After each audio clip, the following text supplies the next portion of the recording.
حضرت وہب ابن منبہ علیہ رحمہ فرماتے ہیں کہ بنی اسرائیل کے اندر ایک بادشاہ محل بنانے جا رہا تھا. محل آج بھی جس آدمی کی سوسائٹی کے اندر 2-4 کلے 2-4 ایکڑ کسی غریب کے آ جائیں، وہ یا تو اسے دھمکاتا ہے یا بلیک میل کرتا ہے، کچھ نہ ہو سکے تو پھر قتل ہی کرا دیتا ہے. اور یہ خبریں عام ہمیں سننے پڑھنے اور دیکھنے کو ملتی ہیں. بادشاہ محل بنانے جا رہا تھا. ایک غریب بی بی رہتی تھی، اس کی جھونپڑی بادشاہ کے محل کے نقشے میں آتی تھی.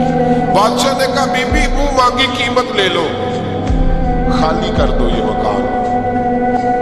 بزرگوں کو اپنے جھونپڑیوں سے بڑی دلچسپی ہوتی ہے. بچے سوسائٹیوں میں چلے جاتے ہیں، ابا جی کہتے ہیں مجھے گاؤں میں رہنے دو، میرا یہی دل لگتا ہے، مجھے اس گھر سے دلچسپی ہوگی.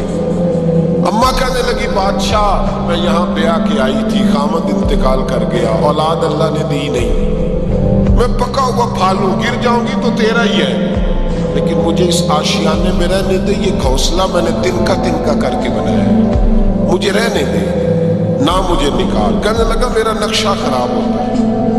بی بی سارا دن مکان میں بیٹھی رہتی کہ میری جھونپڑی ٹوٹ نہ جائے. ظالم کی نظر میں آ گئی ہے کہیں میرا یہ آرزوؤں کا محل چکنا چور نہ ہو جائے. سارا دن ڈیوٹی کرتی. بادشاہ نے بھی 2-4 سپاہی کھڑے کر دیے، جب گھر سے نکلے تو بلڈوز کر دینا، مکان کو گرا دے.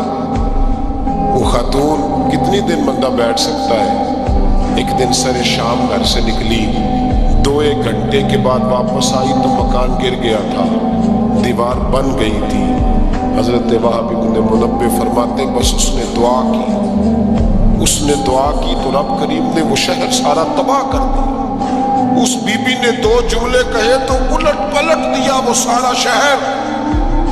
میرے نبی کریم علیہ السلام نے فرمایا جب مظلوم کے ہاتھ دعا کے لیے اٹھتے ہیں تو عرش کا مالک آسمان سے کہتا ہے کھول دے سارے دروازے، اس کے بیچ کوئی پردہ نہیں رہنا چاہیے، آنے دے، مظلوم ہے، اس پر ظلم ہوا ہے.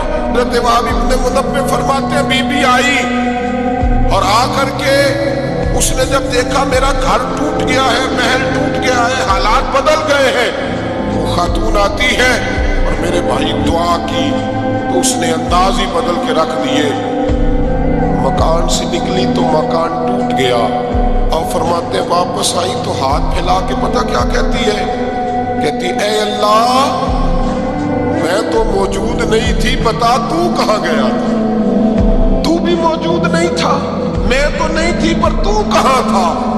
بس رب کریم نے حضرت جبریل کو حکم دیا، فرمایا یہ بستی الٹ دو، ساری تباہ کر دو، یہ لوگ نہیں رہنے چاہیے، جو ظلم تو سہتے ہیں بغاوت نہیں کرتے، نہیں رہنے چاہیے. لوگ بھول جاتے ہیں زیادتی کرتے ہوئے، وہ بہو سے ہی کیوں نہ کریں، وہ اپنے گھر کے بھول جاتے ہیں کہ شاید پوچھنے والا کوئی نہیں، شاید میزان نہیں لگے گا. میرے نبی کریم صلی اللہ علیہ وسلم نے فرمایا ظلم سے بچو، یہ قیامت کے اندھیروں میں سے ایک اندھیرا ہوگا. زندگی میں زیادتی نہ کریں. اگر تھوڑی دیر کے لیے کوئی چیز برداشت کر جائیں گے تو وہ فائدہ دے جائے گی، کچھ دیر کے لیے اگر سہ جائیں گے تو نفع مل جائے گا. سہنے کی کوشش کریں لیکن زیادتی نہ کریں. نظر کو، سوچ کو، ذہن کو پاک رکھیں. اور میرے بھائی زندگی پوری ظلم سے